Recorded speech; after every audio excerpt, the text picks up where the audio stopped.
So percent of error is very similar to percent of change in the formula, which you've probably looked at and discovered.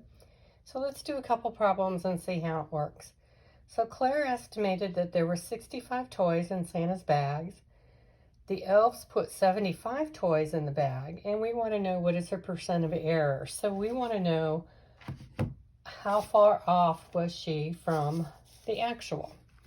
So remember, percent of error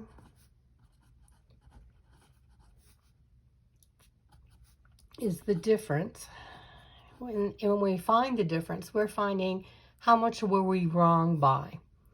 And we're going to divide that by what the actual value is, because we want to know how much we were wrong by compares to what it should have really been. And then we'll multiply by 100 to turn it into a percent. So in this problem, she estimated 65 and there were actually 75. So we're going to take the two numbers and we're going to subtract them. Now, if you do 65 minus 75, you get a negative number. And we just take the absolute value because she was off by 10. And then we're going to divide that by the actual because we are comparing it to how many there were actually. So this 10 right here is her error amount.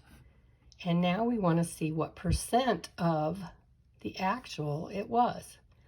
So when we put that in our calculator, we get a big old long nasty number. So let's do that. So we have 10 divided by 75. Whoops. Yep, 10 divided by 75, and we have this right here. So we get 0.13, and it just keeps repeating, and we're going to multiply that times 100.